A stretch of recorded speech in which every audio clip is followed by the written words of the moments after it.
jour, pour moi, le défi que la diversité linguistique lance à notre société est un problème de santé publique. Ça vous paraît peut-être bizarre et je suis tout prêt à reconnaître que cette idée vient peut-être des longues années que j'ai passées à l'OMS. C'est un problème mondial de santé publique. Pourquoi ? Parce que le cerveau humain est programmé pour le langage.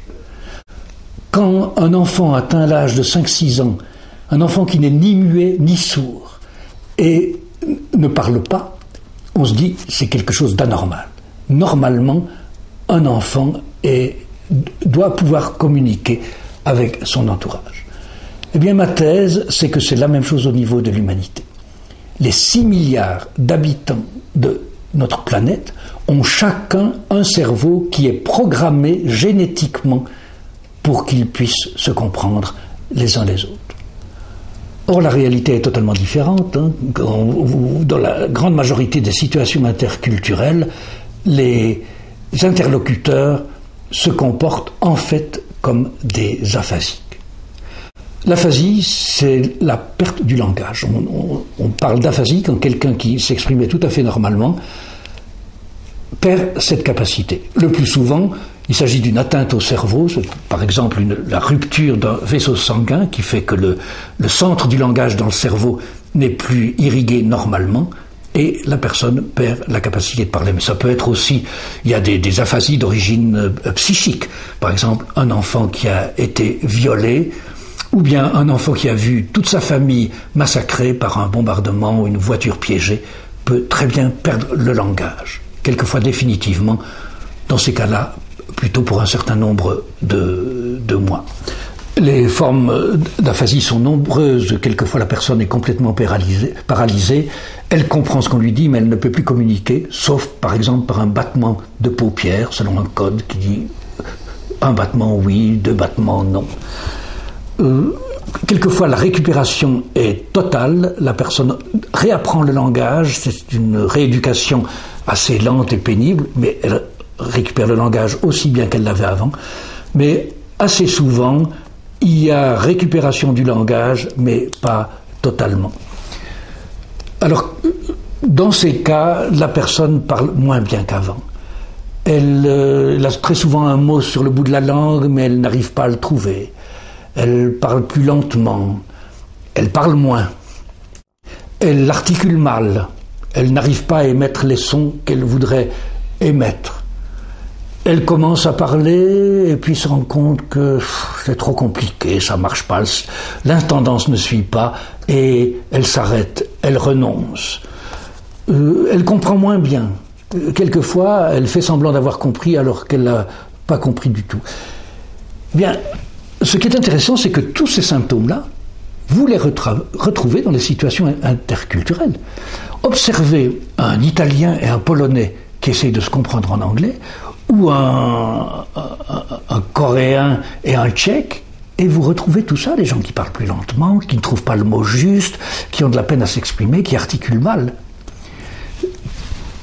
En fait, ce vécu de l'aphasie, moi je l'ai vécu une fois, il n'y a pas très longtemps, cette année encore, c'était en Allemagne, j'étais là pour une conférence et dans le domaine où avait lieu cette conférence internationale, il y avait une petite chapelle, je me prenais le matin et j'ai eu envie d'aller voir, je suis entré, il y avait une statue de la Vierge avec toute une série de lumignons, un seul était allumé, et là il y avait une seule personne présente, un jeune ouvrier, qui s'est adressé à moi en allemand. Bon, de l'allemand j'en ai fait 6 années d'allemand scolaire.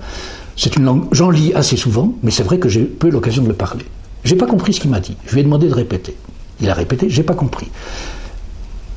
Il a répété une 2e fois, j'ai toujours pas compris. À la 3e fois, j'ai compris quelques mots qui m'ont permis de reconstituer sa phrase. Il me disait que si je voulais allumer un lumignon, il n'y avait pas d'allumette, mais qu'il y avait un briquet. J'ai voulu répondre, mais je pourrais aussi tout simplement allumer la mèche à une bougie déjà allumée. J'ai commencé ma phrase, et puis, les mots ne sont pas venus. Je n'ai pas une pratique suffisante de l'allemand. J'ai renoncé, je me suis arrêté. Et en sortant, je me suis dit, mais au fond, c'est exactement le vécu de l'aphasique. Je ne comprends pas et je dois faire répéter. Après la troisième répétition, j'ai compris et je sais très clairement ce que je veux répondre. Mais quand je donne l'ordre à ma bouche de formuler ma phrase, ça va pas, et donc je me décourage et je m'en vais. Ce genre de situation est extrêmement fréquente dans notre société, et ça montre que la société n'a pas réussi à s'organiser de manière à prévenir le handicap linguistique, ou ce que j'appelle l'aphasie, qui est de règle dès que nous sortons de notre milieu linguistique.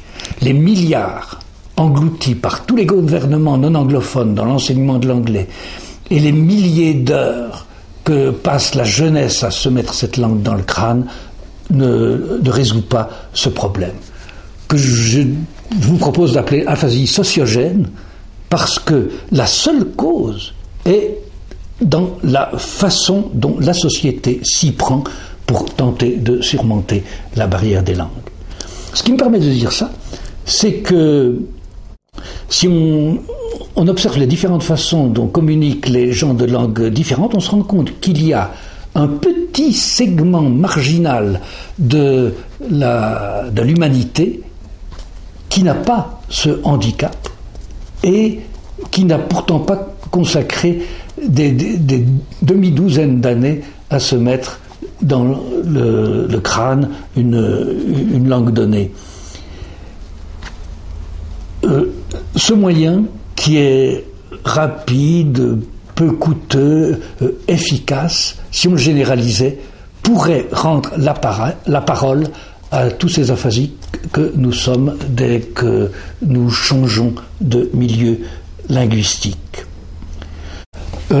En fait, on peut très bien observer comment les choses se passent dans ce milieu et l'observer avec toute la rigueur scientifique voulue et faire des comparaisons, comme on fait toujours en science. Comparer comment la communication se déroule là par rapport à la situation très fréquente où on communique par baragouinage ou par geste, ou par un mauvais anglais, un globish, broken English, ou par le bon anglais, ou encore en faisant appel à des traducteurs ou à des interprètes. On peut faire ces comparaisons et on se rend compte à ce moment-là que ce que j'ai appelé l'aphasie sociogène n'est pas une fatalité. Elle tient uniquement au fait qu'on proclame que l'anglais est la langue mondiale, qu'on investit des fortunes dans son enseignement et qu'on se laisse prendre par cette vision en tunnel qui empêche de voir ce qui se passe sur les côtés et de voir qu'il y a des solutions infiniment plus satisfaisantes.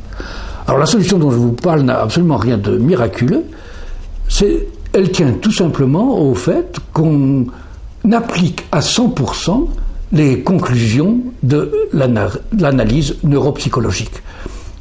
À savoir que ce qui régit le plus l'expression linguistique dans le cerveau, c'est la tendance dont j'ai parlé, la tendance à l'assimilation généralisatrice.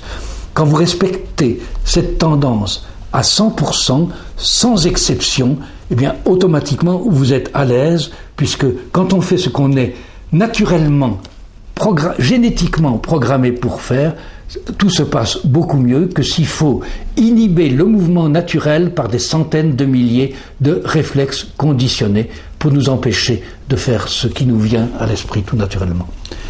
L'existence de ce milieu, qui est totalement délivré du handicap linguistique ou de l'aphasie sociogène, donc où il n'y a tout simplement pas de problème de communication linguistique, montre qu'on pourrait, à long terme, substituer cette méthode à l'anglais, qui a tous les inconvénients dont je vous ai parlé. La seule chose qui manque, c'est la volonté politique. Alors, de quoi il s'agit exactement ? Eh bien, je vous en parlerai en détail la prochaine fois.